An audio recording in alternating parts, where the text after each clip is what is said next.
great pleasure to welcome you all to our Green Surgery webinar, which is all about really how do we drive action. We're here really to focus on the Green Surgery report that was published in November 23. It was a joint venture between Brighton, Sussex Medical Schools, UK HAC, and also the Centre for Sustainable Healthcare, and at the Sustainable Healthcare Coalition we were actively involved. So we're going to be talking about that. Now many of you have joined, I'll introduce myself. I'm Fiona Adshead. I chair the Sustainable Healthcare Coalition and I'll be chairing the event. We've got a great list of speakers. I'm sure that we're going to hear about the whole system, what we need to do, what the report itself is about, what we're doing at the Sustainable Healthcare Coalition on care pathways, the perspective both from the Greener NHS team, Alex Hammond, and then also the College of Surgeons. So really about the whole system, but very importantly, we also will hear from the ABHI. We're delighted to be able to hear from Annie McGregor, and at the Sustainable Healthcare Coalition, we are today co-hosting the event with them. And it's very much about how can we all work together to collaborate.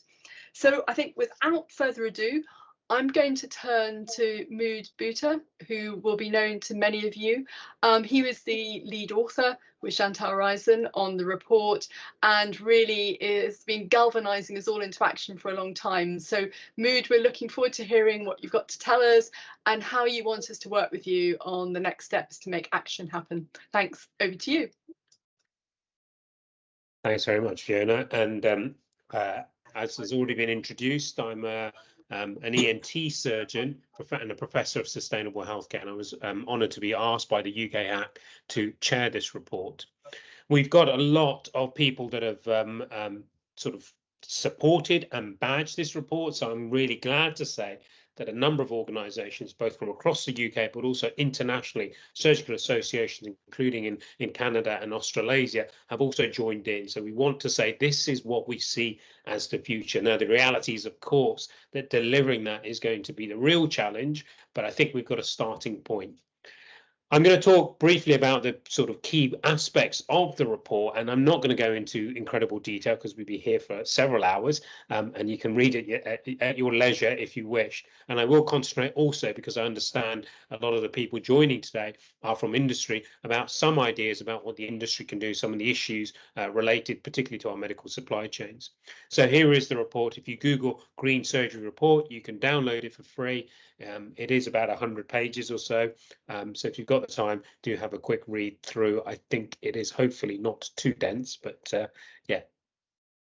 And obviously that is a first draft, because we hope that as we develop more and more evidence and case studies in this field, it will continue to be an evolving landscape. So in essence, I think a way to think about the report is to break it down into surgical pathway. What are the components of delivering surgical care? And in essence, this is, of course, sort of development of surgical disease. I talk about preoperative care. Obviously, we don't operate on everybody that we see, but that will be that phase where we may discharge some patients we don't operate on, the operating theatre itself, and the post-operative care. But of course, the best surgical care is that which never happens, that which is not measured. So no surgery, I have no doubt, is the best thing we can do to help our planet, and probably also, of course, to help our patients. And none of this is about compromising patient care. It is all about providing good quality care. Where can we suggest no surgery? Perhaps, and this is somewhat difficult for people to sometimes discuss, is oncological surgery with low probability of cure. I'm not an oncological surgeon myself, a cancer surgeon myself, but I do know that I have experienced that sometimes we feel we need to operate on people, and we operate on people that will not do well. So here I think actually in some cases surgery is doing harm, and we just need to have a more realistic discussion with our patients and a more realistic embracement of the idea of death, that actually we make death as good as possible. And that can be a very difficult thing, I think, for some doctors to understand. So that's advanced, for example, in my specialty of ENT, advanced or recurrent head and neck cancer generally has very poor outcomes, and sometimes the surgery is worse than having no surgery at all.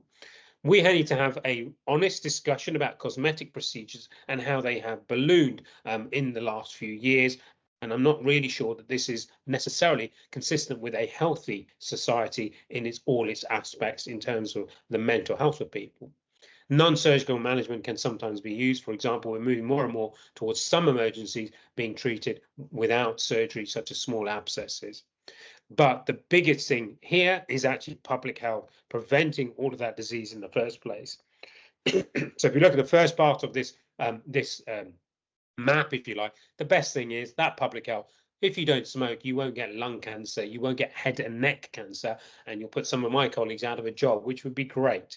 Road safety, reducing the speed of cars, or even better, eliminating cars altogether to stop all the injuries from road traffic accidents, and diet and lifestyle, of course, to prevent things like gallbladder disease, things like obesity surgery, and of course, things like arthritis, which are perpetuated by the weight put on our joints.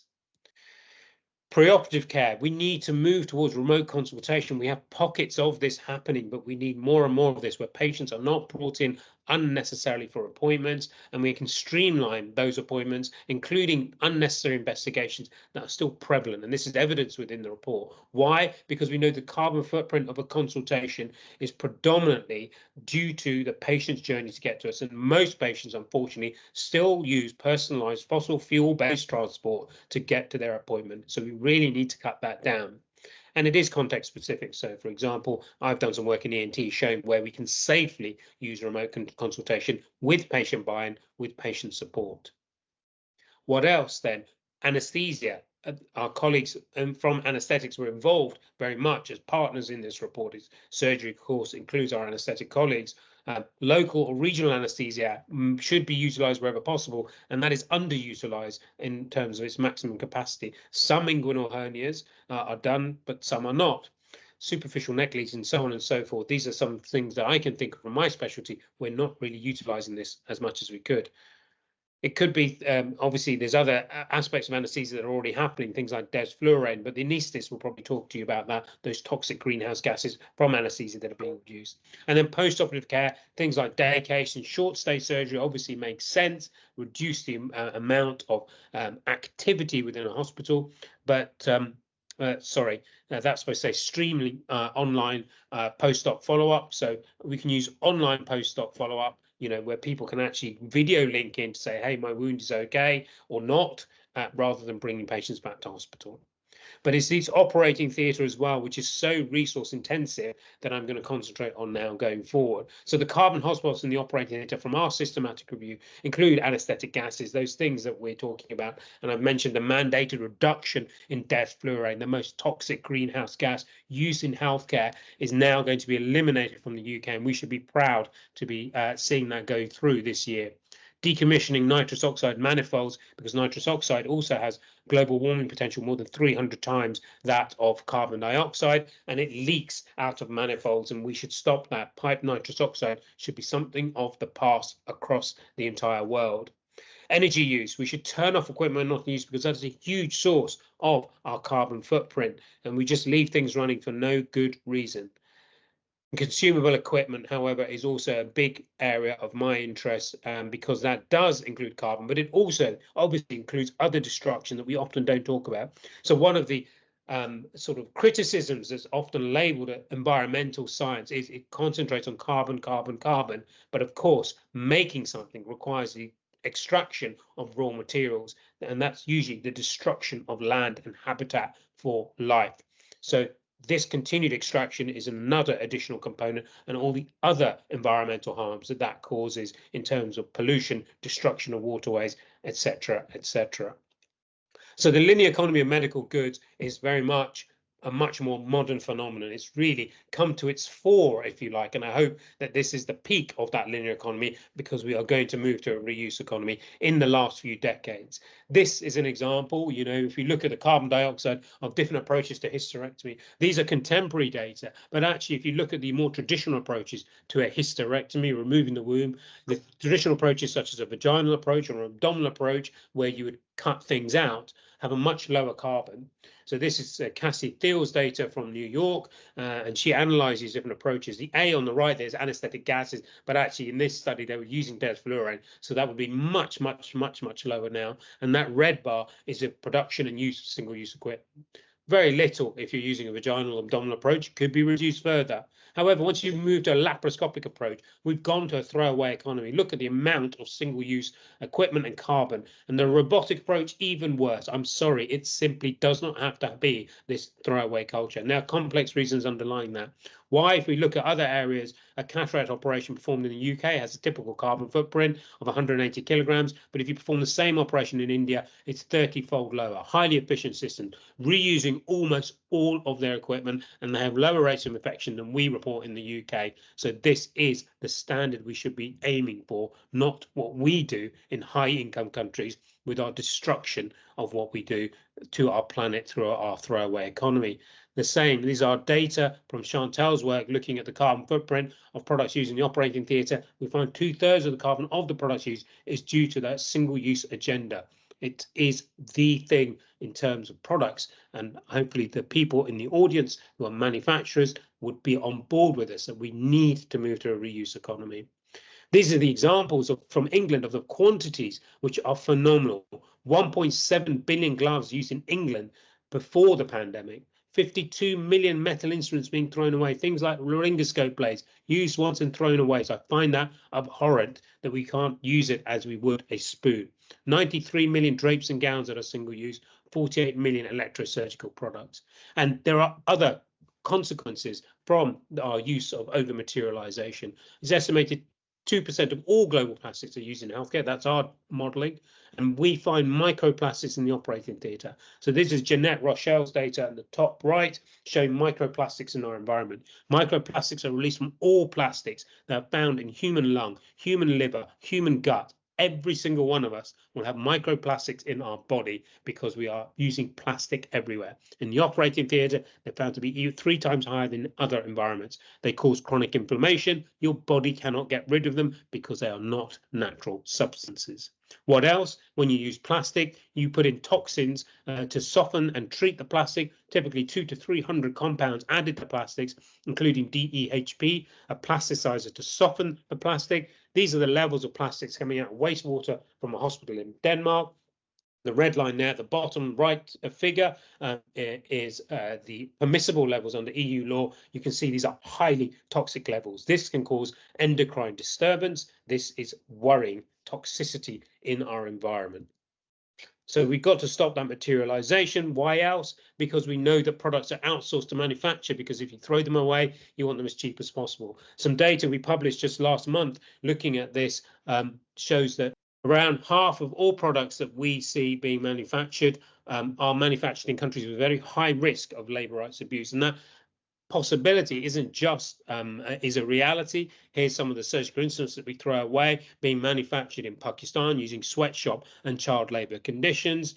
Here are some gloves. Here are some gloves being manufactured in Malaysia using forced labour conditions. Sorry, I've got some problems with my PowerPoint. So this is Malaysia, produces 70% of all the world's gloves, and we have documented endemic abuse of migrant workers in these factories manufacturing, coming from Nepal and Bangladesh. What else? We know that some of the PPE was manufactured using state-sponsored forced labour in China, including forced Uyghur labour for manufacturing masks, and including forced North Korean labour in the manufacture of gowns. So what is the agenda? So if we're talking about carbon, we know that if you don't use equipment in the first place, you reduce the carbon footprint, surprise, surprise, by 100%.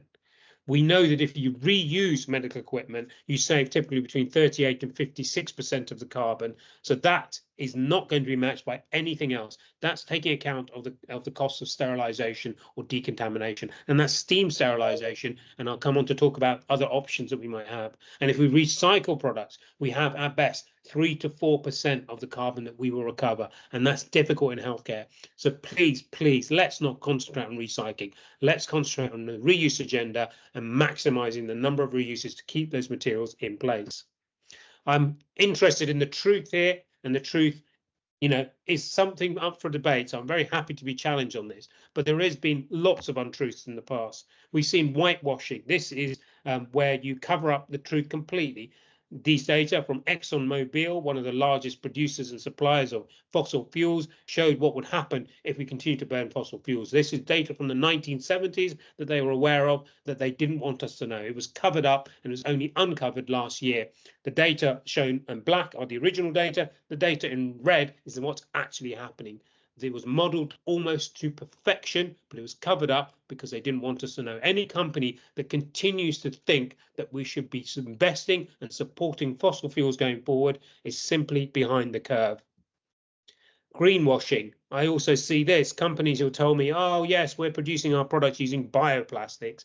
Here's the carbon footprint. Again, Cassie Thiel's great work looking at the carbon footprint of a biodegradable plastic versus a non-biodegradable single-use product. It's pretty much exactly the same because biodegradable plastic release methane. Don't talk to me about bioplastics, please. Let's talk about making your product reusable. And even if you have to use plastic because it's the only material available, if you use it 1,000 times, it's far better than if you use it once. Blue washing. We have companies that tell us that, hey, it's okay, we're doing all these things, we're planting a few trees, but behind the scenes, they may be abusing workers. For example, Top Glove, endemic abuse of migrant workers in their gloves factories. So I don't want to hear this. I want some realities, not some window dressing in terms of what people are doing. Grey washing. I'm also critical of our regulators. So this is the MHRA. I've met with them and they are looking to develop a framework that might be green. That's not good enough. What are we waiting for? I know that we need to move to a reuse agenda and the MHRA should be supporting that and supporting industry through deregulation where necessary. I know that the regulatory cycles are very, very difficult to even change the smallest thing.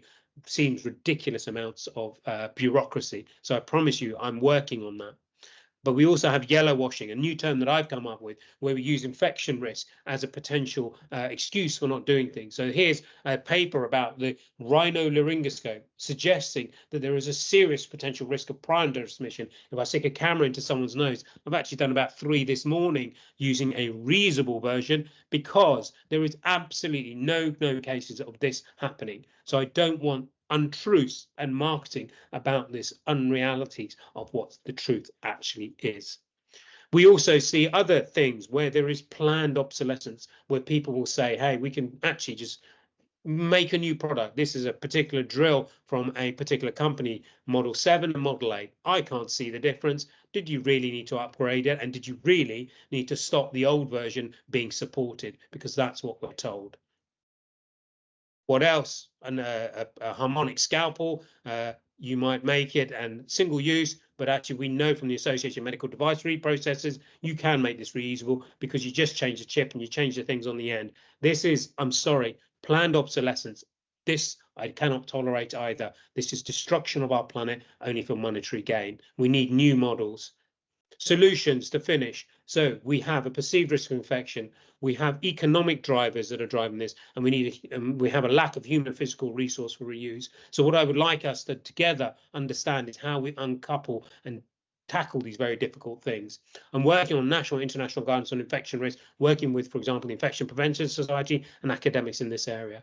I'm working on economic drivers, whole system finance, because usually it's cheaper to be greener. I'm saving over £200,000 every year in my hospital alone through some of the green strategies for reuse of equipment. Economic servitization, so we will buy a harmonic scalpel service rather than buying harmonic scalpels, and then you will make your product reusable. And let's explore that together. What else? Human and physical. Let's expand national infrastructure for textiles and equipment, point of care infrastructure for reuse. I'm interested in UV light. We're using UV light for our reusable nasal endoscopes, saving thousands of pounds every year. Explore other methods of sterilisation and decontamination. We seem to be wedded to steam sterilisation, whereas other things such as hydrogen peroxide could be used and cause less toxicity to certain materials, enabling that reuse economy, which I want us all to be on board with. I'll stop there. Thank you for your time and apologies for the interruptions. Thanks, Moog. Well, those are some very powerful messages for us all, not only in terms of what we should do, but also what we shouldn't. Challenges both for the profession, industry, and for all of us in terms of, is our intent all that we say it is? That's a really good challenge for us all to bear in mind. So lots of things to focus on. Thank you very much, and we'll return to some of those issues in the panel discussion at the end.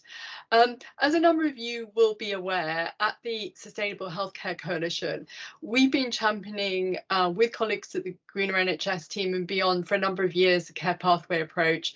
And it's a great pleasure, therefore, for me to introduce Keith Moore, our programme coordinator, and Rose Ingleton, who is herself a neurosurgeon and is also at the moment Chief Sustainability Officer Fellow with the Greener NHS team, and she's working with us this year. So Keith and Rose have been working on how we update our approach, particularly in relationship to surgery. So over to you both. Thank you. Yes, I'll do just a couple of minutes of introduction to the work of the Sustainable Healthcare Coalition and how this idea of care pathways fits into what we do, and then I'll hand over to Rose to explain the recent developments that we've been making to partly help Mood with this idea of enabling the reduction agenda that he's pushing.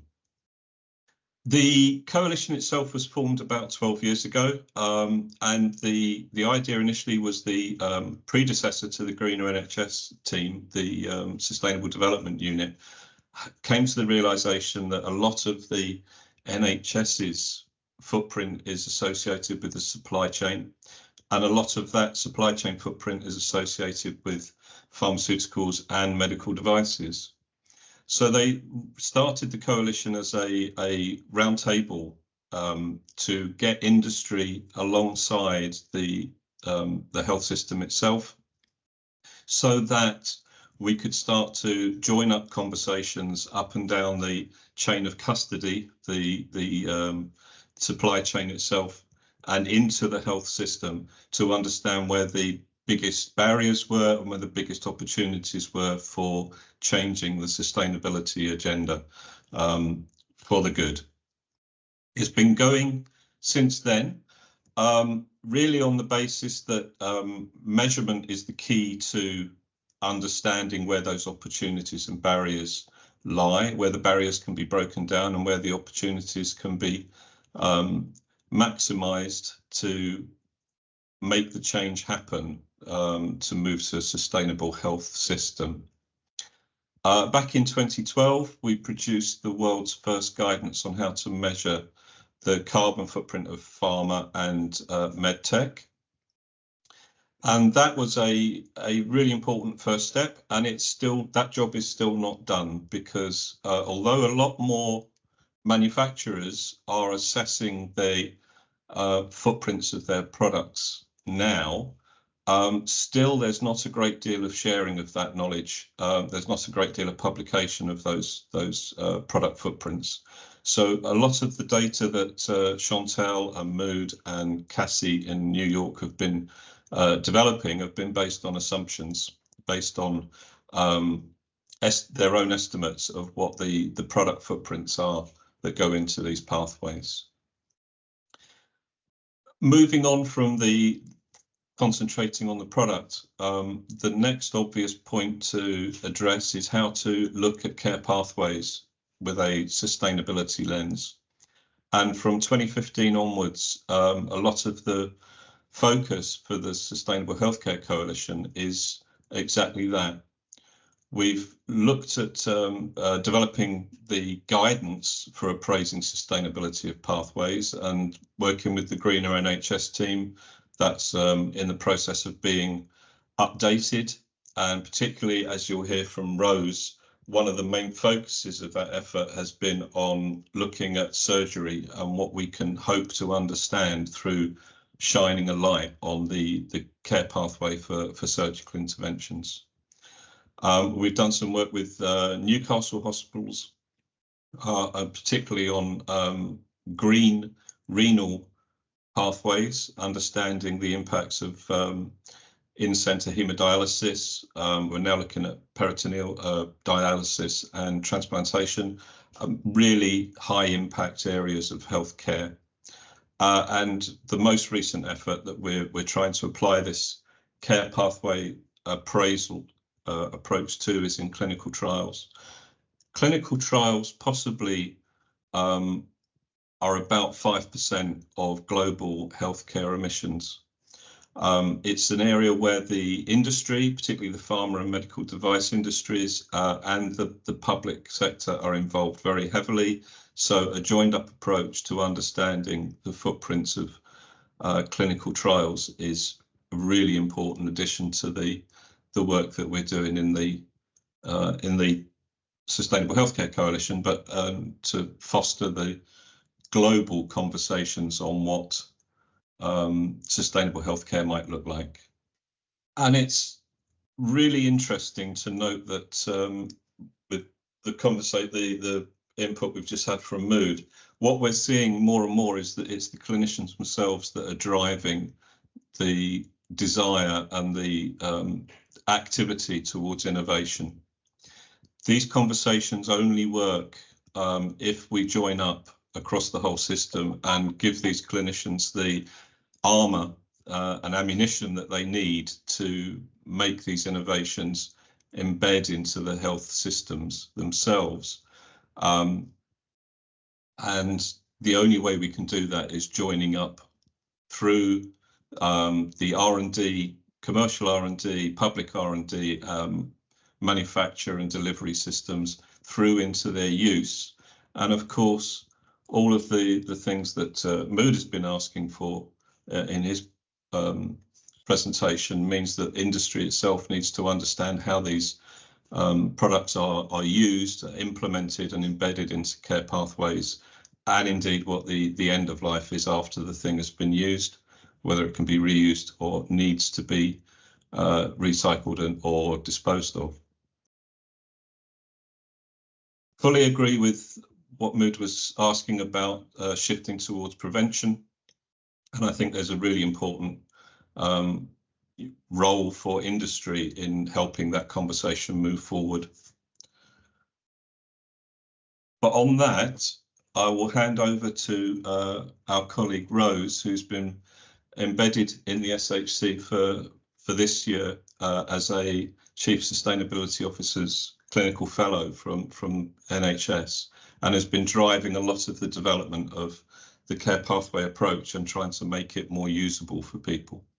So I shall hand over to Rose at this point, and she can take us on to the next part of the conversation. So it's already been outlined and alluded to, but as Keith said, the Sustainable Healthcare Coalition, in association with the then Greener NHS and ERM, produced this guidance in 2015, which really served to outline in detail how people can appraise the carbon footprint of their patient care pathways. This was updated this year with some new surgical factors, particularly focusing on an update to anaesthetic gases, which we know in the intervening years has changed significantly as kind of education and practice has changed. And as Mood said, obviously we understand that we need to take a pathway whole approach in order to decarbonise surgery, and that just picking specific areas that we presume to be hotspots is not really the approach we should take. And that's very much the mantra we're going with, and why we spend so much time on our patient care pathways work. However, whilst we were producing the guidance and doing the update this year, we did identify that there was possibly a gap in the market for, as Keith said, some user-friendly tools to support people in this process, because the documentation we have is very detailed, and we did think that if we're trying to drive clinicians to innovate, there was possibly a need for something that was perhaps a little bit simpler, and that we perhaps didn't require that level of detail all the time to get people started. And this is where we formulated the idea of our online knowledge hub. So we already have a very good Sustainable Healthcare Coalition website, and there was some information on care pathways there previously, but we felt that we could create this knowledge hub as a one-stop shop for clinicians and other healthcare professionals to go and understand how they can approach their own care pathways and appraise the environmental sustainability. So this was something we've been working on over the last, well, I've been working on since September at least, but obviously the work predates that. as it's been in progress with NHS England for a little bit of a while. And like I said, the aim of this website is to give a simple guide to avoid the need for reading all of the documentation, so that healthcare professionals can understand their own patient care pathways and try to do a simplified appraisal without the need to do, for example, detailed life cycle assessments of their processes or components of their pathway.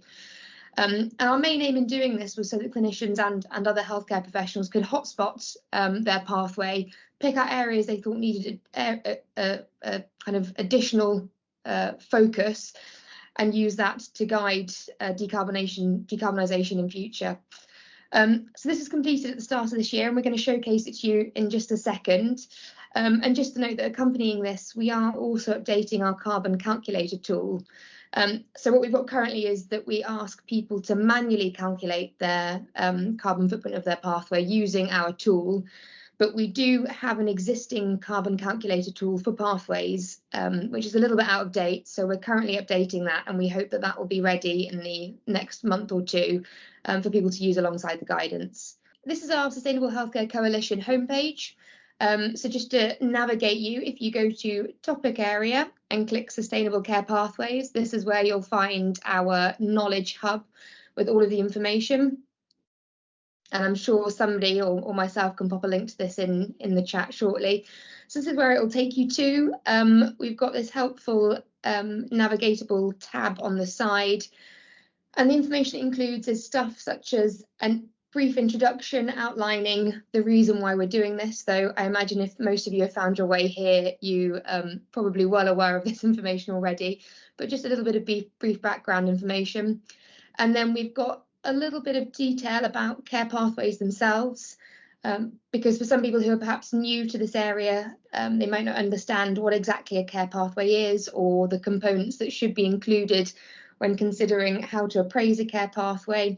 So we've got some information here about what they are and what the conventional metrics are that have historically been used to evaluate care pathways. And historically, these would have been things such as just looking at patient clinical outcomes and cost, for example. And then the bit that we're most interested in is this how to appraise a patient care pathway. So this is where you'll find our step-by-step guide taking you through the whole process, which should negate the need to look at the guidance documentation if at least you want to do a high-level overview of your pathway.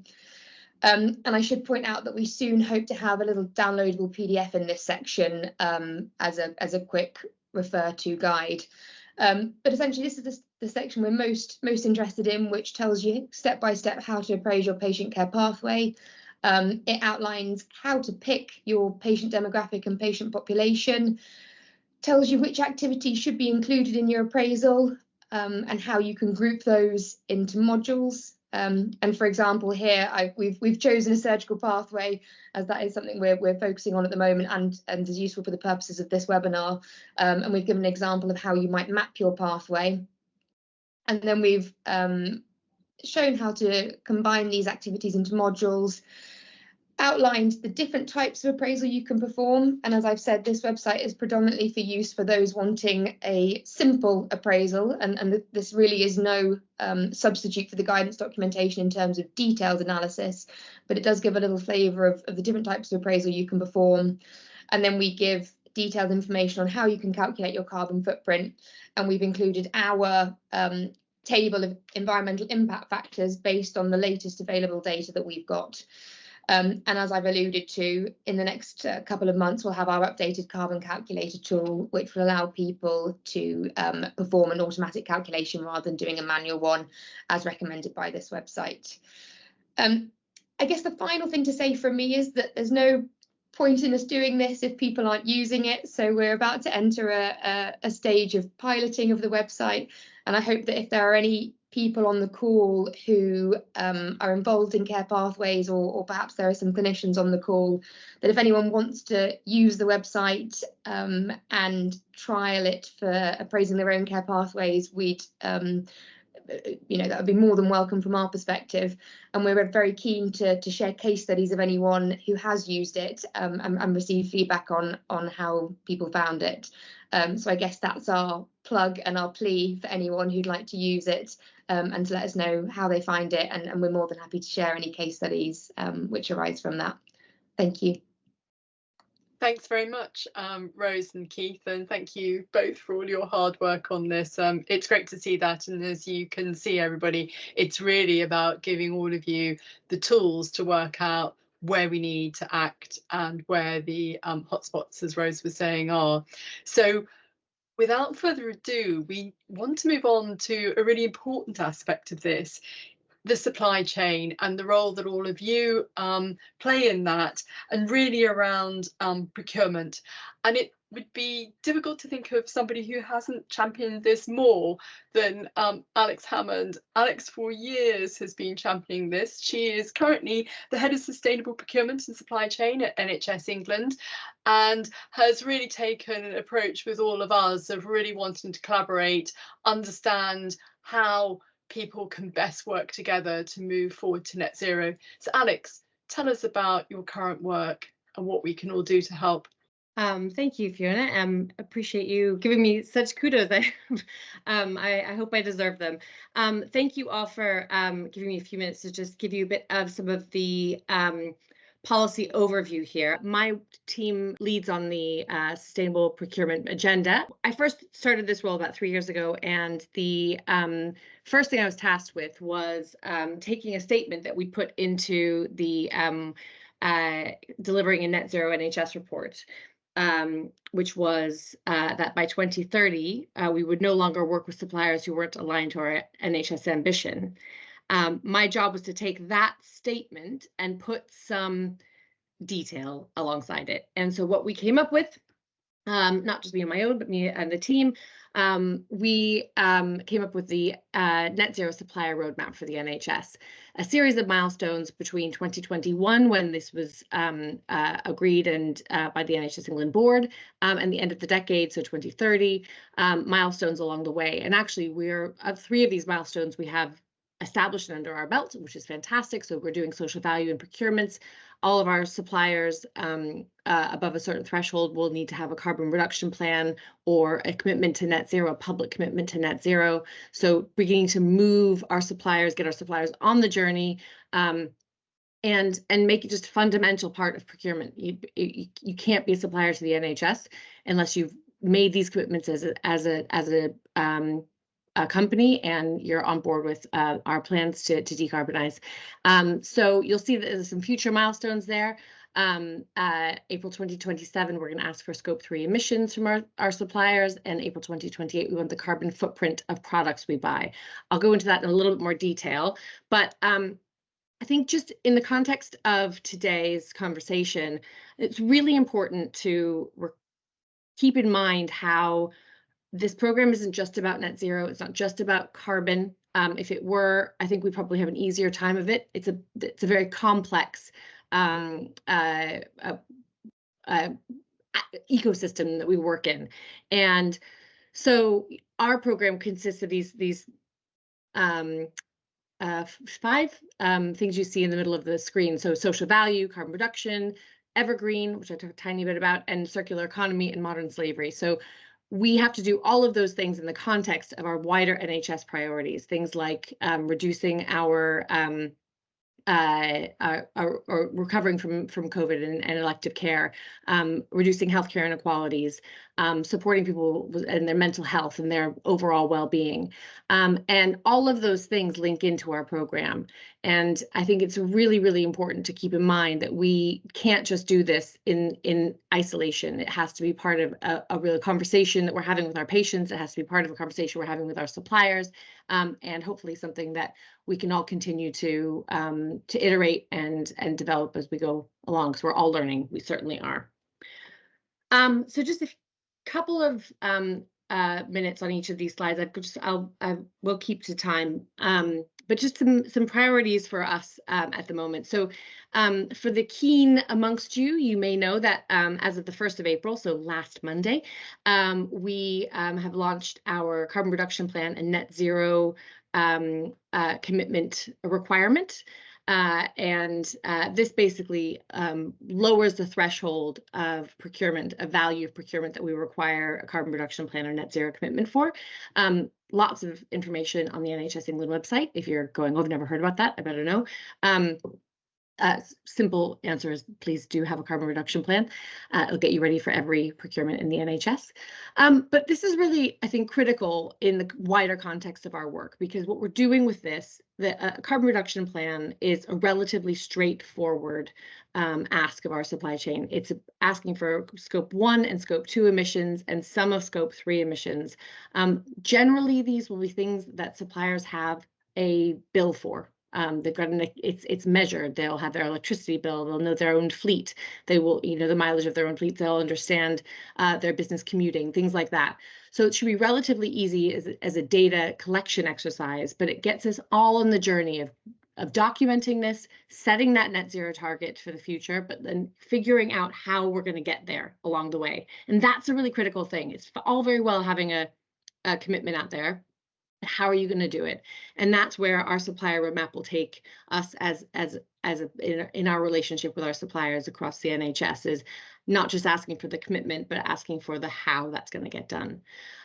What's great about this, I mean, you may or may not know, the NHS has a huge environmental impact. I think it's pretty obvious from some of the things Mood was saying earlier, but we account for about 5% of the total UK emissions in the health sector. So all of our stuff that we're doing, 2/3 of that or more comes from our supply chain. Comes from the operations and manufacturing of the products that we buy. And that's really huge. And so we really need to be doing something about it. What's good about this is through this policy, 90% of spend will be covered with a carbon reduction plan. So 90% of spend across the NHS will have a net zero commitment or carbon reduction plan attached to it. And that's a really important step change. It's a first step, but it's a really critical one. So one of the things that I wanted to also mention is some work that we're doing around our total roadmap. So you've seen the roadmap there, and to date we've been talking about these bits of the roadmap kind of in isolation, social value over here and carbon reduction plans over there. But actually what we really need to be doing is doing this really well across the entire roadmap in the way that we do procurement. So a big priority for my team is working with our NHS colleagues in a focused and deliberate way to really think about how we can cover all of the areas of our program. So not just net zero, but also our modern slavery agenda. Mood talked about some of the really abhorrent things that we know exist within our healthcare supply chains, and how we can begin to address those things is something I'll talk about in just a moment. But, it's a really important thing that we are looking at our policy in the round and trying to really address the carbon across, the overall sustainability of our program. So as I mentioned, modern slavery is a huge priority for the NHS. I think Mood and I met, we were laughing about it the other day, we were a bit more junior those days, but about 10 years ago, I think it was, and we were talking about ethical trade and how we can try to reduce our reliance on child labor within our supply chains. We were talking about it then. Mood, to his credit, was really bringing this to the attention of people, and has been for many, many years. And it's still there, and we need to be doing something more about it. So in my role, we are putting new regulations. We're working with the Department of Health to put in new regulations to require a due diligence process in the procurement process. So of asking our suppliers what their impact on potential impact on modern slavery is, and asking down the supply chain really critically, because frankly, our suppliers that we contract with, we have very little modern slavery risk with generally. The modern slavery that we're particularly worried about sits farther down our supply chains. And so these regulations will be coming into force probably in 2025. There will shortly be a consultation on the regulations. I'm anticipating that coming out in May. So I'll make sure that Fiona and Keith have all that information and can share it with anybody, any contacts. But that will be on the government, the gov.uk website when it's ready. It'll be open for 12 weeks for your thoughts. Okay, so moving swiftly on, we've got lots of stuff going on. So really critical, I think. we talk about this stuff and we realize, I'm so conscious that this is my everyday work, that I sit here and I talk about sustainable procurement, I talk about net zero, I talk about carbon reduction plans, but that's because that's my job. And many of our suppliers don't have dedicated resource on this, don't know exactly where to start, feel that this is quite an overwhelming ask, feel that this is potentially a business risk to them, our requirements around sustainability.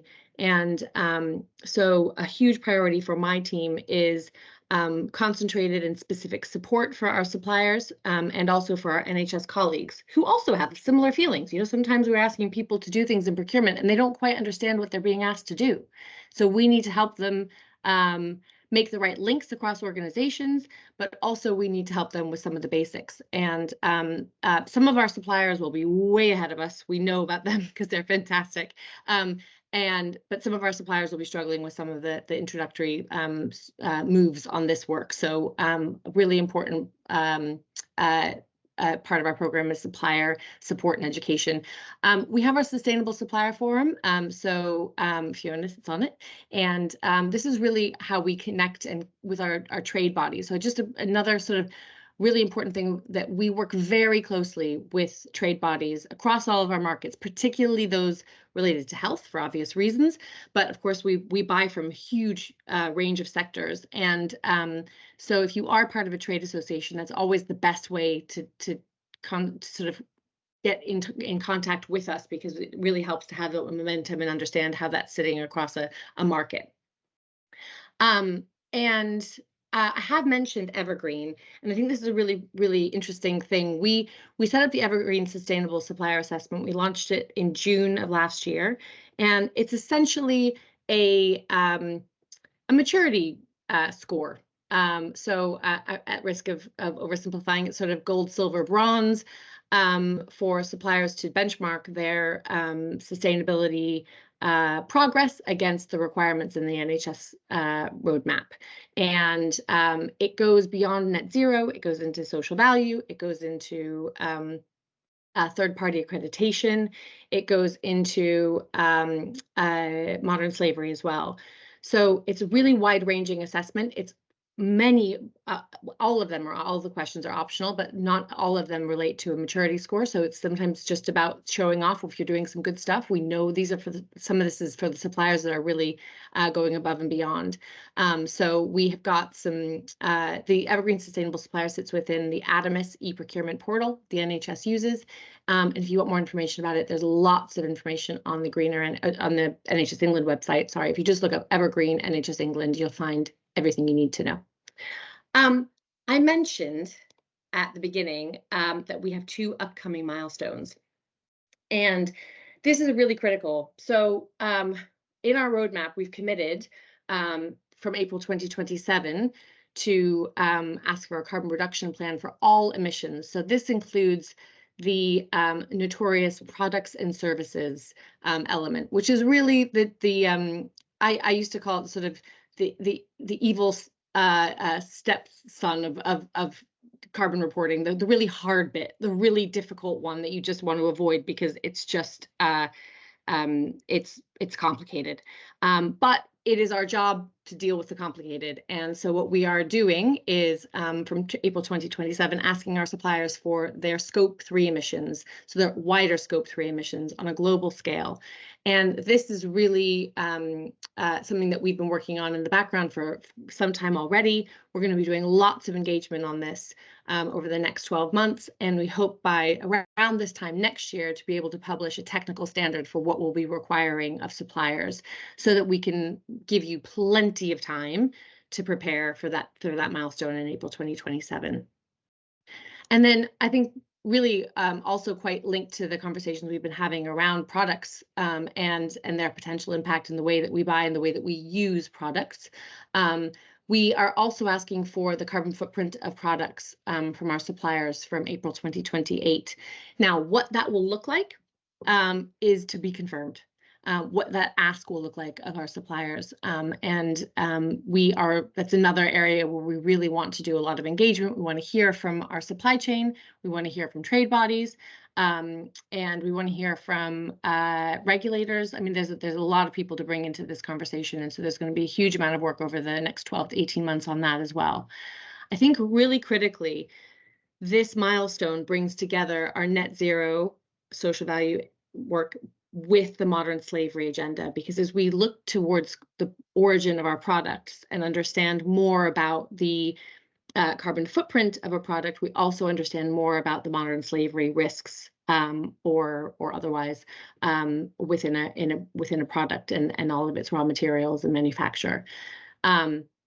So April 2028 is a huge priority for the team in terms of coming up with some really clear messaging around what that's going to look like and how we're going to what we're going to ask of suppliers, and give you all plenty of time to get ready. We're always looking beyond 2030 as well. Our supplier roadmap goes till the end of the decade, of course, but we need to be looking ahead. How are we going to ramp up ambition even more? Just having a carbon reduction plan. I think I had a supplier say to me the other day, I've got my carbon reduction plan published, and now I can sort of take a break and not worry about it. Well, that's fine. Having a carbon reduction plan is good. It's a fantastic first step. But actually, what we really need you to be doing is saying, okay, we've got this plan in place. How are we going to do it? What's next year going to look like? What's the year after that going to look like? What are our targets? And so part of moving up the evergreen maturity matrix is to have third-party verification of emissions through the SBTI, Science-Based Targets Initiative. And that's where we start to have those more sort of critical friend conversations around, hey, does this actually make sense? The plan to offset all emissions just isn't enough. That's not going to fly. We need to think about what we're going to do to really drive down emissions. And I think I'm just about there. That is my, that's just a bit about the consultation, but I think that's the last slide I wanted to present. Thank you so much for your time and attention, and very glad to answer any questions in the panel discussion a bit later. Thanks very much, Alex, and fantastic presentation. And as you say, yes, it's been at least 10 years, so you certainly get the long service medal, that's for sure, along with Mood and many others. Thank you very much. There are a few questions already in the chat related to your talk, so if you're able to pick up on some of those, that would be fantastic. And just as a reminder to everybody, please do put any comments, share any materials that you've got or experiences that you want others to hear about in the chat, and of course ask your questions. So we've already heard from Keith about how important clinicians are in driving change, just how much that leadership is critical. And so it's a great pleasure to introduce Andy Stevenson, who is the co-chair for Sustainability in Surgery at the Royal College of Surgeons for England. Andy, you're going to tell us a little bit about what the college is doing to really drive this change. Over to you. Hi there, thanks very much for having me. I'm going to be talking about both the work at the Royal College of Surgeons and work that I've been doing locally. As I say, my name's Andy Stevenson. I'm a hip and knee consultant down in Taunton, Somerset, and co-chair of the Royal College of Surgeons. I always think it's worth reiterating why we're here. As a planet, we're in a really big problem. We've got runaway climate change as a result of greenhouse gas emissions. We've got climate instability, extreme weather events, in terms of the climate change, and we are losing nature's ability to heal itself, and we're destroying the natural world. Furthermore, we are polluting our environment, both air, land and sea. Air pollution is the #1 cause of death globally, and we can see, as Mood said earlier, plastics are in every part of our bodies and every part of the world. This is a graph that should really alarm you, and if you haven't seen it yet, this was last year's temperature graph from the Copernicus Institute, which is the European climate science, and that last year 2023 is several magnitudes higher than it should be. That was not allowed for by current predictions, so we're really in uncharted territories, and it's only getting worse. And this is the culprit. Let us not beat around the bush. Mood has said this, I will reiterate it. This is the culprit. Fossil fuels are causing exactly what we are seeing.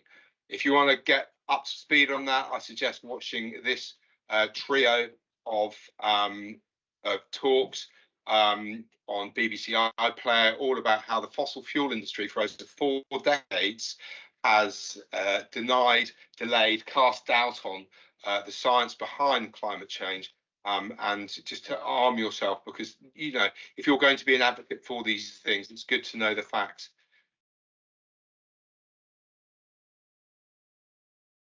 Other things that disrupt our supply chain we have seen. COVID, that disrupts it. So having a more robust supply chain, Ukrainian war, sewage blockade, whether it's with a big container ship or Houthi rockets, all of these are disrupting our supply chain. So you've got to think about how you can not only weather the climate storm, but also weather the human storm that is going to be escalating in these difficult times. How does healthcare fit in? We account for almost 5% of UK's total carbon footprint, and this is about right globally. You probably all know that GDP roughly equates, so money roughly equates to carbon emissions. And so what can we do in terms of fighting climate change? It goes into 2 categories. Mitigation, we can stop making so much stuff, and we can stop using so much energy that is non-renewable. And then we've got to adapt to the new circumstance of where we are. We are in a changed climate. We are going to be in a more unstable situation. And so those things in the Venn diagrams that are in the middle of that can both mitigate and adapt to the situation are the best that we can do. Mood mentioned this earlier with regards to the hierarchy for sustainability. If we don't have to do something, that's the best we can do. So reduction is absolutely key. And as a frontline clinician, if we can cut out all of the low quality interventions that we're doing, the things that we just do because it's what we do, rather than actually look critically at why we're doing them. And then when it comes down, the rest of it, obviously reuse is better than recycle, and recycle is better than the linear economy, the throwaway, use it once economy. That is costly, both in terms of the environment and in terms of emissions and in terms of the economy. And if we can't figure out a way of reusing or recycling things, we should rethink how we're doing things. So what is the Royal College of Surgeons doing? We know that operating theatres are incredibly resource intensive, and we produce a huge amount of waste. Now, as Mood said, we should stop getting hung up on waste and recycling, which accounts for about 1% of emissions, and we should start focusing on the big hitters. For example, procurement, which is 60% of the emissions associated with the healthcare that we provide. Now, I hope you've come across this. It's the Intercollegiate Green Theatre Checklist that's been badged by all the Royal Colleges, and it breaks down in a sort of journey type way how we can decarbonise our actual surgical care. So once we've decided to do surgery or perform surgical procedures, this is a way of figuring out how to minimise the impact of what I've just telling you about. And it's split into 4 sections: anaesthesia, pre-op preparation for surgery, intra-op equipment, and after the operation. So when it comes to anaesthesia, one of the biggest wins that we can do is not using the halothane, the inhalational anaesthesia. And in our hospital, that has largely been achieved. The vast majority of the anaesthetics that we give are TIVA, which stands for total intravenous anaesthesia. And though that's not perfect, because there is a problem with how this is metabolized, it is certainly believed to be better than the gases that are used, because they have so many times they are hugely greenhouse gas causing. When it comes to other things, I'm going to go through these. I'm conscious that we are running over time, but reusable textiles, theatre hats, gowns, gloves, I'll touch on all of that. And then after theatre, we need to think about how we power things down. So, rub, don't scrub. This is on the Green Theatre Checklist. Basically, this is something that is relatively easy to do, and it's all about not using standard water-based scrub, which can use up to 29 litres of heated water to wash your hands per surgeon.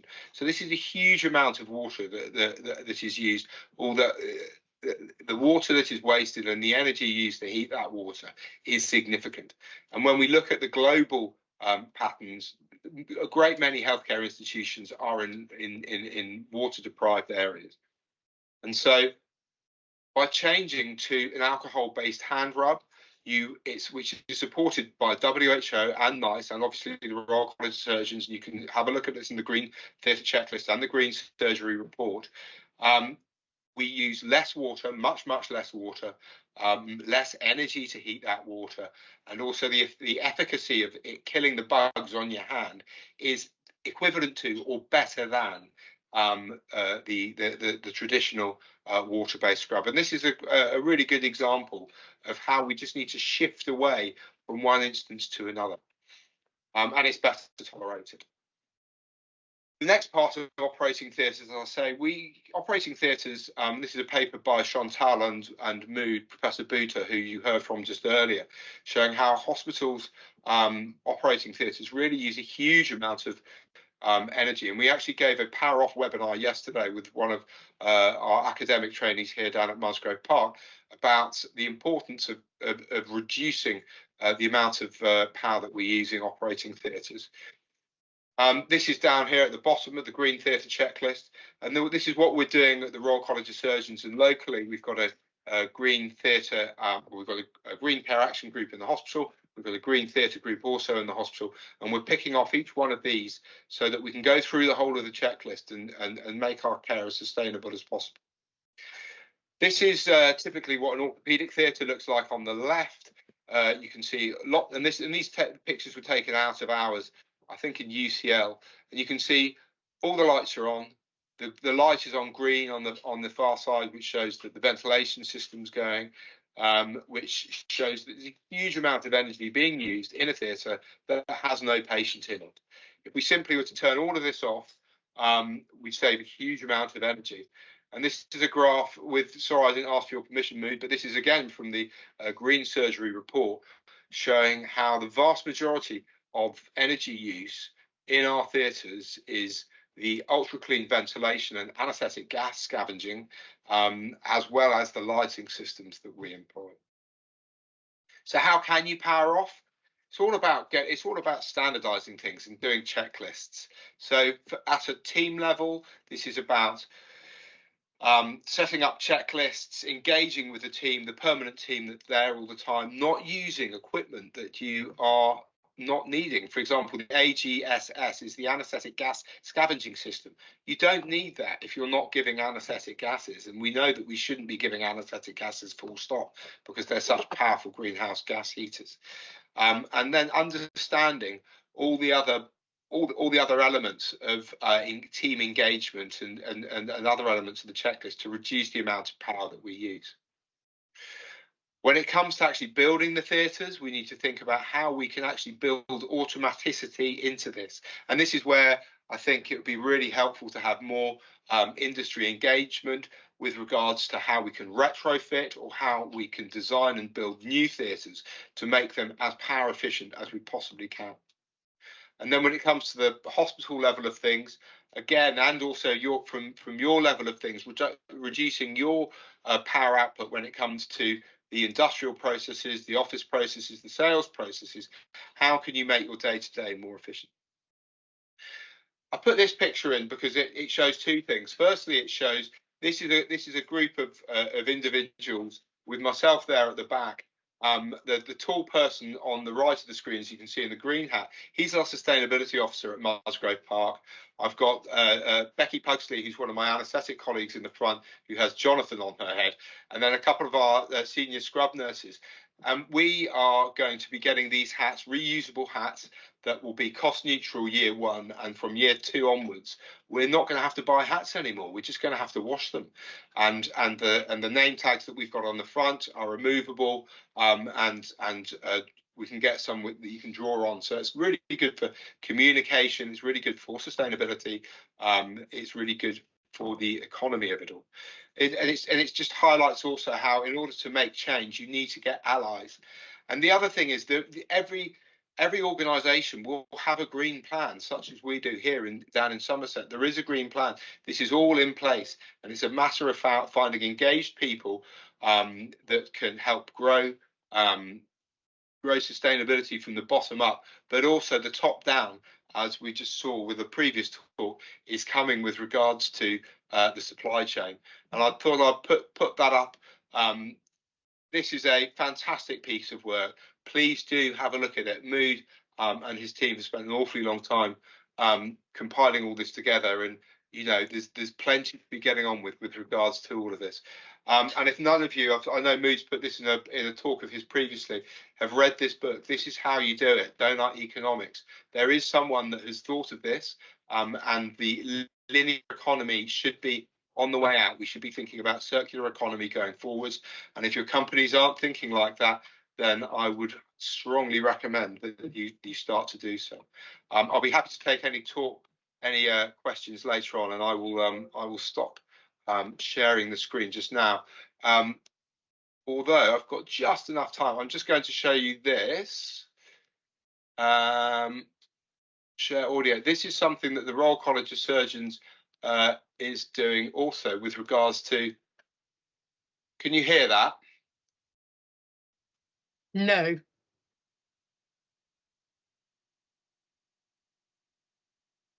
We waste up to 20 litres of water per Hear that? scrub. We all Yep. know that we need to take care of the environment. We need to conserve water, energy and resources and work to make surgery more sustainable. My name is Natasha Chennai. I'm a vascular consultant. Hello, my name is Patricia. I'm a scrub nurse. My name is Lizzie and I'm one of the surgical SHAs. My name is Ray and I'm a dental surgical registrar.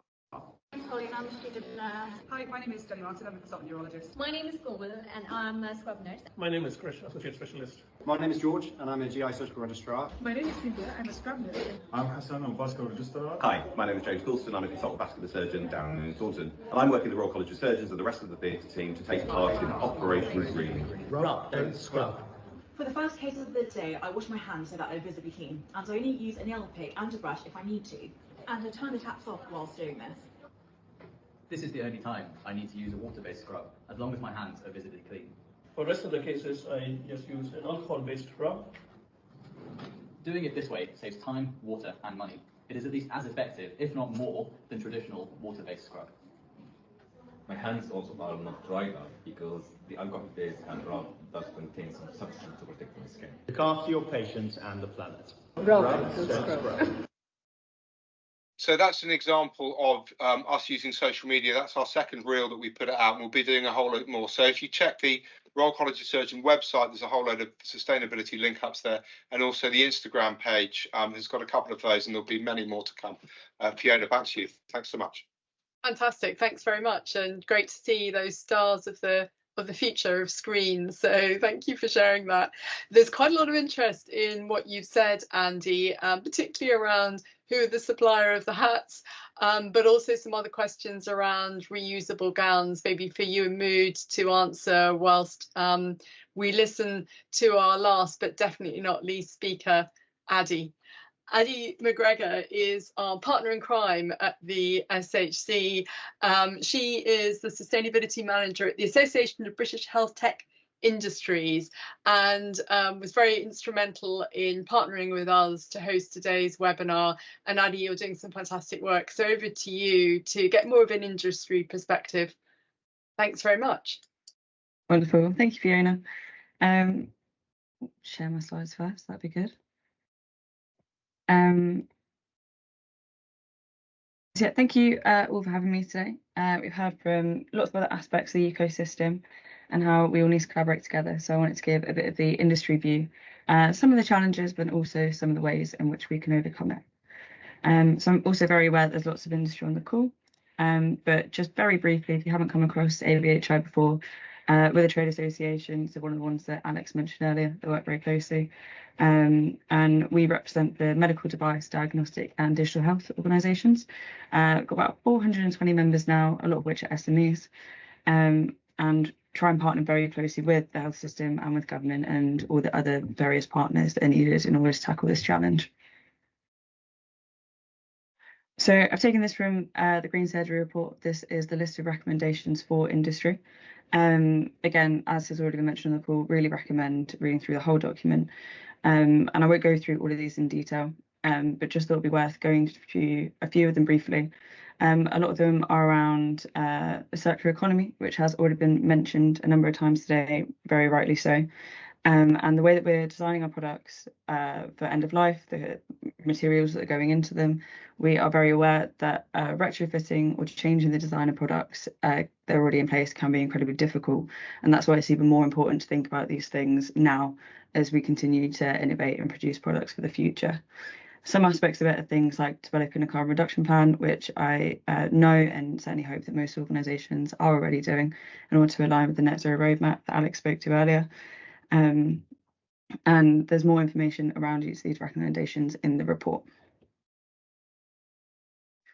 So I wanted to talk about the challenges first of all. The medical device industry is incredibly complex, and some of the challenges that we face, as Mood mentioned earlier, are some of the regulatory barriers. So it is incredibly difficult, for example, if you want to change a material in one of your devices and that classifies significant change, that can be incredibly timely and costly to get back through the process and into use. We are engaging with the MHRA, but it is a slow process to change any of these regulations. And obviously patient safety, again, as one of the challenges, is incredibly important. One to touch on is infrastructure. So we know that the decontamination sterilisation facilities in the UK, we don't have an exact map of how big that is. So if we were to move to a reusable economy and full circular economy for the sector, there's a number of things that need to go behind that, such as the physical infrastructure, but then also the employees to work that have the expertise in order to decontaminate, to sterilise, in order for these products to be used again. NHS adoption of innovation. I know there's an awful lot of work going on in that area, and my colleague Luella has written a paper on it as well, which I'm going to signpost to. There's certainly a bit of a grey area around some waste management legislation in terms of beyond NHS legislation, but for local authorities and whether you need to be licensed in order to pick up your products at end of life. Economies of scale, we are an incredibly SME heavy industry.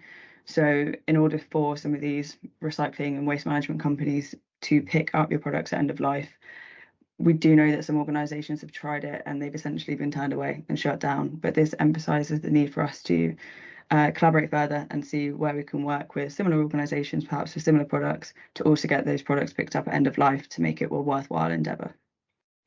Already spoken to patient safety, and I think one of the most important ones, and arguably the most difficult to change, is behaviour change. And I think it's growing massively within industry, within the health system, all across the ecosystem, and increasing our levels of education through webinars such as this and these reports, and highlighting where the problems are and how we can solve it is all part of that change. So these are some of the ways in which we can overcome the challenges. Again, I know we're short for time, I'm just going to give a really quick overview, but happy to share the slides afterwards. So as I said, education, one of the biggest ones. We can't do something if we don't know how to do it. And Alex spoke to wanting to work with suppliers more on their level of education, which we're hugely supportive of, as well as us as ABHR doing webinars. Again, things like this are incredibly important. Collaboration across the ecosystem. No one can do this in isolation. That's whether that's within industry itself and collaborating across industry, whether it's with the health system, with the government department, with Sustainable Healthcare Coalition, with surgeons at every level, with Royal College surgeons. It's incredibly important. Engaging internationally. We know that many of our manufacturers and suppliers don't just operate in the UK. And we know what an administrative burden it can be for lots of different jurisdictions, have lots of different requirements and reporting mechanisms. So ensuring that everyone is on the same page is also incredibly important. We have our ABHI Sustainability Group, which has over 100 different member companies in now, which is indicative for how much this agenda is growing in people's minds. Learning from other sectors, particularly, for example, the food and drink industry, they have similar problems with their packaging. And I think we can really learn from the kind of case studies that they have moving forwards. Already spoken to briefly, but reconsidering product design, obviously a lot easier in the conception stage for that, but thinking about how we can potentially change materials or take it apart or get it collected at the other end. Again, sharing best practice, all part of that educational piece, learning from each other. Conducting life cycle assessments, although they can be very costly and very timely. We know that some of our members have done it and found that the hotspots through the life cycle of one of their products are different to how they first imagined that it would be. So they've managed to reduce that impact by focusing on, for example, the precious metals that are in their products as opposed to the energy usage or something like that. Working with your suppliers, investing in renewable energy, and also I know that we're talking about the Green Surgery Report today, but I wanted to highlight that we've also today published our paper, Health Tech and Sustainability, the Opportunities and Challenges for the Sector, which goes into a lot more detail as to what I've spoken to today. And so we'd really recommend everyone to read that as well. So a couple of the industry-wide programmes that I wanted to highlight is the Design for Life programme. I know there's a lot of people on the call that are already involved in it, so probably don't need to go into too much detail. But that started and launched back in 2023 and is looking at the circularity, which in turn is resource security and efficiency of medical devices. So it's improving those supply chains, keeping materials in the system for longer, and the kind of policy changes that we need to meet it. They identified a number of problem areas, which you can see on the right-hand side, and there will be a roadmap created over the next couple of months, I believe, as to what policy should look like in the future. So that's around regulation, infrastructure that I spoke to, the commercial models, behaviour change policies, all the kinds of things that we've spoken to today. And the Circular Economy Hub, who were working on this project for the first half, I believe it was a couple of weeks ago, launched their MedTech Spotlight report. The link to this is in the slides, but I can also put it in the chat. And that goes into much more depth than I put on this slide, as to the sort of problems and again, how we can overcome them. And just another example of where our whole ecosystem is collaborating together is ReMed. So it's a joint project between Loughborough University and the University of Leeds, and it's looking at the circular economy for small medical devices. And so they're taking those 4 products that you can see on the right-hand side, which have varying levels of complexity and value, and using that as a case study for how we can expand that out for similar products in the future. Again, thinking about how we can recycle them, change materials, process them at end of life. So that was a very quick run through because I know we're very short on time, but yeah, very happy to take any questions during the panel. Thanks very much, Addy, and that rounds off fantastically our talk. And I think we, as organisations, will be sending out a questionnaire to many of you about ReMed quite soon. So look forward to hearing your views on that. I know that our panelists have actually covered a lot of the questions that you've had in the chat, including, I've just noticed, mood for James Johnson's question. I wanted really to ask other panelists about this issue of green hushing. We've talked quite a lot about greenwashing, but I know that when I talk to companies that are genuinely really doing a lot in this agenda, they're also very concerned about going public about things because they often then get leapt on and it almost stops people moving forward rather than not, because as is often the case, the people who are really trying hard to do things often end up in the crossfire of organisations that aren't. Who'd like to comment on that? Mood? Thanks. Yes, I've already put something in the chat, but I think it is an important problem and an issue.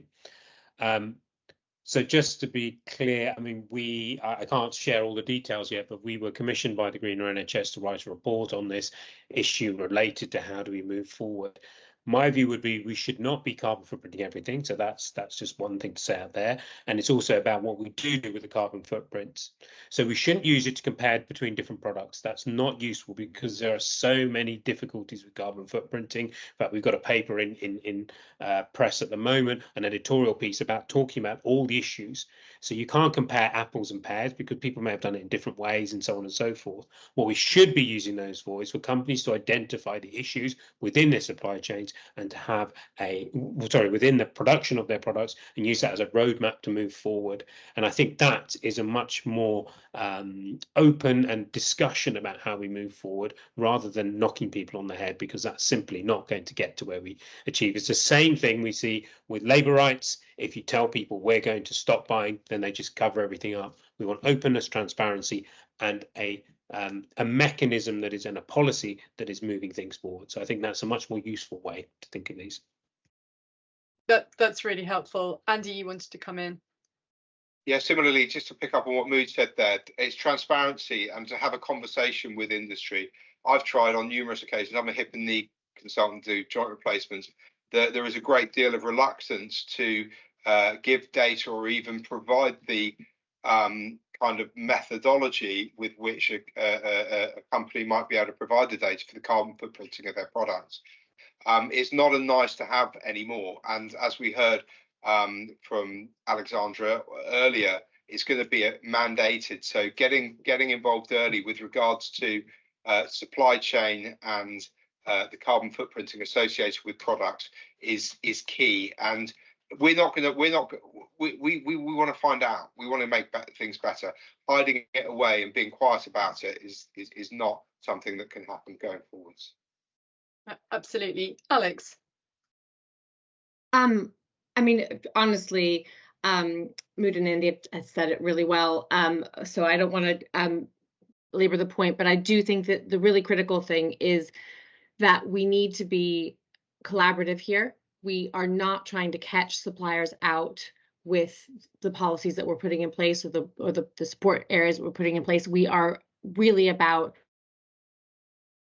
now, the greener NHS is also sometimes accused of doing things that it doesn't do by the press and things. And we have it's a really tough market out there, and a tough sort of the world of social media, and the British press is very tricky. I do understand, but I think what we're asking for is really to start getting on the journey and putting out there into the public domain what is actually relatively straightforward information to start with, and showing that this can be done, and it can be done well.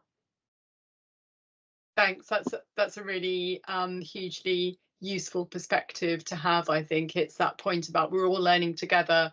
We need to create those spaces for collaboration where we can move forward constructively and not go backwards because of mindless comments. Addy? Thank you. It's more just to echo what Alex was saying. I think it's a genuine concern, and we know that there is some of our members that can't be as open about the work they're doing as they would like to be. And I think one part of it to remember is that it's very much not to use a horrible cliche, but very much a learning journey. I think there's probably some papers out there that were conducted 10 years ago, and if we look at them now, so much has changed since then, and methodologies and approaches that we wouldn't be able to rely on them as such. Yeah, it is challenging. Mood? So I was just going to say, but it also works both ways. I mean, it may surprise you to hear that I've had some trouble from some companies who don't like what I'm saying. So I'm going to say it openly and publicly. I'm happy to have an open discussion and debate about the truth. And if you want to come and discuss with me and show me the evidence that says what I've said is wrong, and that, you know, your particular product is better for the environment, I'm happy to have those discussions. But you know, there needs to be some respect on both sides, I would say. My interest is only in what's best for our planet. And if you show that what you're doing is best for the planet, that's okay. Let's have a grown-up conversation. Thank you. I think that's a really positive note. I'm conscious of time, and we've just got a couple of minutes. So what I think I'm going to do is really just try to summarize some of what we've heard.